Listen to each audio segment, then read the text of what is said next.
Thank you, Chair. Good morning, Treasurer, Secretaries, Deputy Secretaries. I would like to talk about gambling taxes on page 142 of the Statement of Finances. Now, as we debated not too long ago in our House, the first instalment of the poker machine licence payments for 2022 to 2042 were payable on February the 28th of this year. Are they included in the figures on page 142? So certainly the state is doing, with regard to gaming taxes, this reflects all the forward estimate revenues that the state would expect to get from all of those taxes, save and except for any change that we may have announced. So this would reflect the forwards on so that includes those forward payments, the instalments that... I need to check, but I need to check with Ms Oster, but I'm not sure that they would be part of that particular line. So assume you're referring to, on page 142, there's a line, electronic gaming machines. Yes. So that's the actual revenue received by the state from the gaming machines. Right, so it doesn't include the payments. In terms of future payments on the new arrangements, I doubt whether they'd actually be in that revenue line. Do you know where they might be in the budget? I'm happy to take We'd have notice. to take that on notice, but I'm pretty confident they wouldn't be part of that line, because that's so, effectively, that's representing total tax. The question was looking at those first instalments of the licence fees. But I think from memory, the first instalments aren't due until after 2022, from memory. Well, I was of the understanding they were due on February this year. I need to... You're talking about the extension of the ones to 2022 to 2042. I need to take it on notice. I thought the bulk of the payments are coming in the future, but we'll take that on notice. Yeah. We're having a break for 10 minutes. Thank you, Secretary. Also, is there anything in the budget for the sale of some of the forfeited poker machine licences that were given up by, say, for example, the Melbourne Football Club and some of the other operators that have chosen to exit the industry as revenue? Yeah. The government's announced a new allocation system for the machines beyond for the next 10-year extension. Yeah. So I'm pretty sure, I think, and my colleagues will correct me if I'm wrong here, but the estimates don't include any forfeiting of any machines. So the forward estimates would assume the full allocation of all of the current machines, would be my assumption. Okay. So the state operates, of course. So there will be an adjusted figure probably once Melbourne Football Club and the like exit the industry. No, I think the point the Secretary is making is that there is no assumption of the allocations not continuing, and that is that there is a cap on the number of machines that are available in the state, and the revenue projections assume that they will be put into the marketplace at some point. Just staying with those breakdowns of the gambling figures, do they include, I heard your announcement on the consumption tax yesterday. Do these figures include that? Because I think you're estimating about 30 million on that consumption tax. Yeah, certainly the budget aggregates include a provision which is about 30 million, as the Treasurer announced yesterday. So that is built into the budget bottom line. It wouldn't be part of that particular revenue line. It would have been held at the time of the budget. Would have been held in contingency. But it's in the total aggregates, about 30 a year, with less of an amount in the first year because the new arrangements start 1 January 2019. Sure. Thank you. And staying on these payments, we had the Tattersalls lottery licence, which I think they got a 10-year extension, and Tabcorp was going to pay $120 million for that. Where would I find that in the budget? Is it, I'm assuming it's not on page 142 in those. Yeah, no, that's correct. 142 represents taxes.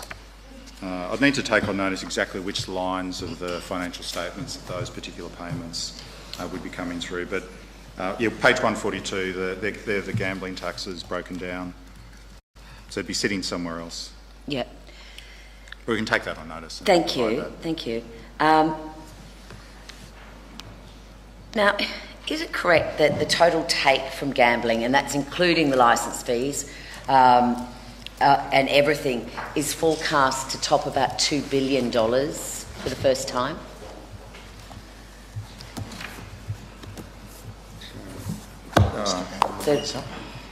Well, you get close. If you added the 5 lines on page 142, you'd get close, because there's no subtotal there, but just eyeballing it, you would get close to the 2 billion. Obviously, the biggest one, as you see on page 142, is the electronic gaming machines. It looks like it's coming close. Yeah. That concerns me in my electorate, which has some of the highest percentage of machines. I'm wondering whether it concerns you, and I certainly will be asking the Consumer Affairs Minister about the spending that we're going to be doing on problem gambling. But $2 billion on gambling seems to be a pretty large number for our state. Well, if I could just refer you to, what's this, budget paper 5, which is the Statement of Finances, chapter 4 on page 150. 1 minute. Where it's the gambling taxes. It forecast revenue of 1.9 billion, so close to 2 billion in 18-19. The increase by an average of 1.6% a year over the forward estimate. So in practical terms, that is actually substantively below the revenue growth that the state is getting overall, which is coming in at 4%. So yes, it is increasing, but it's increasing at a lesser level than the general background revenue intakes of the state. Okay, just maybe in the 30 seconds I've got left, could you tell me a little bit about the Academy for Special Projects? I really wasn't quite sure what it was and what was missing. Maybe take that on notice, Ms. Patten. On notice. I will. I'm more than happy to provide you with information about it. Thank you, Treasurer. All right, we'll break now for 10 minutes. We'll resume at 10:50 a.m. 109, and the procurement reform, and talking more about specifically the implementation of social procurement framework. And I'm wondering if you could, elaborate on the benefits of creating this sort of third bottom line, and also some advice as to how I can advise the small businesses in my area about how they can take advantage from this new procurement reform. Well, could I simply make the point that the social procurement, which is about the government achieving better value and making sure that we can also leverage investment in technology, which hopefully will enable reporting on the outcomes of our social procurement framework, reduce red tape. This is a responsibility of the Finance Minister, and I would suggest it's probably best to take it up with him about how those matters are best accessible to small business. Sure, great. Okay, thank you. I'll take that. I'll take that advice. But if I can assist you to some extent, and I've just been passed a note that the procurement, social procurement, really is about when organisations use their buying power to generate social value above and beyond, of course, the value of the goods, services or construction being procured. The government is very keen, quite adamant to extract value in terms of the leveraging of our investments. Social procurement objectives, opportunities for Victorian Aboriginal people, opportunities for Victorians with disabilities, opportunities for disadvantaged Victorians, including long-term unemployed, disengaged youth, women, equality and safety, supporting fair and safe workplaces, sustainable Victorian social enterprise of the Great. Aboriginal business sector. Thanks. I'll follow that up in more detail with the Finance Minister. Could I just ask some broad questions around health? And I know, Mr Martin, when in your presentation last week at Parliament, when we looked at the slicing up the pie of the budget, health is obviously a terribly significant part.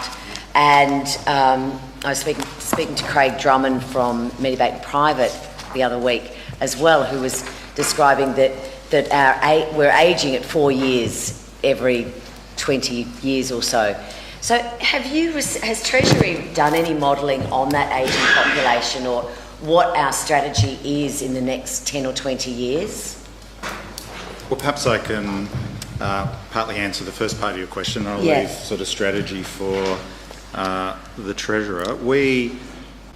We model over the next 4 years a range of factors which touch on what you mentioned, which includes particularly the participation rate. So that's where you generally see the effect of ageing. Now, over the next 4 years, we're not expecting a significant change in the labour force participation rate because of ageing, but generally jurisdictions who do their intergenerational report modelling that go out for 50 years, that is one of the factors that feeds through a sort of a change in the participation rate. So as you've got the population ageing, you've got less people at working age participating in the labour market. So that we factor that in to the extent that we think it has an effect over the next 4 years. So that's probably one of the main variables in terms of how the ageing feeds through. 1 minute.